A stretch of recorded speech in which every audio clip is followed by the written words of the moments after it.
I'm Young-Blaze and I'm a rapper, and this is my story, but drawn through the mind of my 6-year-old niece. Yo, I want to say back in 2006 or 7, I was overseas in this beautiful country in the Middle East called the Kingdom of Bahrain, and I was staying in a city called Manama. I was actually performing my record that went viral, 344 words in a minute. Shout out to my homeboy Kevin that came with me. I'll talk about the experience in another video. But man, this was a beautiful time to be alive, and it still is a beautiful time to be alive, but at that time, if you was alive, you should be alive through me. I mean, I was on billboards off the expressway, I was in magazines, I was in the newspapers. Yeah, it was such a beautiful time. I'm performing in front of a sellout crowd of like 5,000 people. I mean, it was crazy. So after the show, usually they got something where clubs have walkthroughs for artists that perform. You know, they come through and kick it in the club, and you get paid just to show up and mingle and be VIP plus free drinks. I mean, I don't drink, so they hit a nigga with some Capri Sun pouches, kiwi strawberry flavor.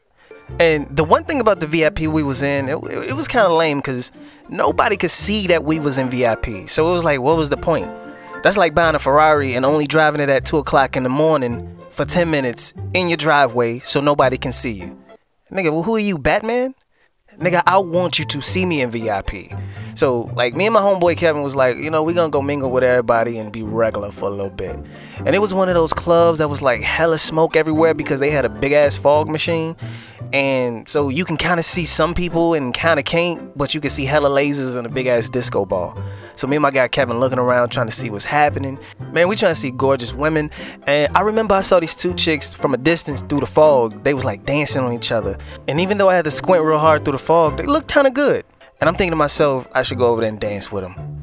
I mean, I don't really dance, but I'm like, nigga, why not? I'm in another country. I just got paid for performing. I'm doing my thing. Ain't nobody from the States here to judge me or see if I can dance. And I just got through watching the movie Step Up on the plane. So I was on my shit. So my homeboy Kevin sees me eyeing him, and he's like, yo, nigga, go over there and talk to him, go dance with him. And he assured me, he like, yo, I'ma go with you. I'm like, yeah, you know what? I got my nigga with me. Ain't no way they gonna deny both of us. And if they do, we getting denied together. We in this together, nigga. So just like in the movie, I'm walking up to these girls, and for some reason, everything's in slow motion. They still dancing on each other. I'm getting closer and getting closer. As I'm getting close to them, I'm starting to notice that my guy Kevin did not follow me at all. We obviously was not in this together. His punk ass didn't even move. But I'm like, I'm too far out, ain't no turning back. It was pretty awkward because as I was getting closer, I was starting to see that they really wasn't as attractive as I thought. From a distance, the fog played tricks on me. It was no, nigga. It was no. But I said, you know what? I'm Young-Blaze. They should be happy to see me. Whatever. I'ma go ahead and do this. And as I'm going up to them, I start acting like I'm finna start dancing, and they just stop dancing. And then they pull each other closer, and then one of the girls give me the no finger. Then they turn back to each other, then they start back dancing.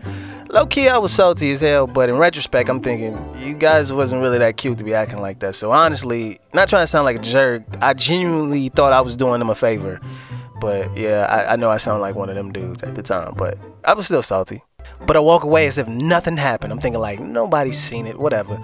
But of course, my guy Kevin seen it, and as I'm walking back to him, he starts cracking up laughing. He's like, damn, Young-Blaze just got played in Bahrain. I'm like, nigga, where was you?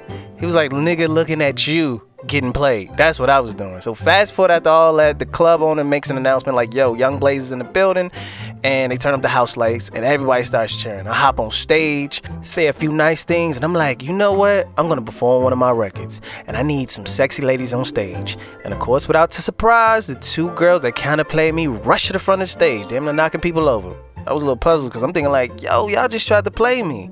And the main girl had that look on her face like, I didn't know it was you. So security is looking at me like, who you want on stage? What girl you need? A bunch of girls get their hands up. And of course, the 2 women that played me had their hands super up. I started looking around and I pointed at them. And they looked so happy. But then before the security guard came to get them, I looked straight at them and I was like, in slow motion, I hit that ass with the no finger and kept it pimping. So that's kind of how my record, That Girl Ain't Cute, was born.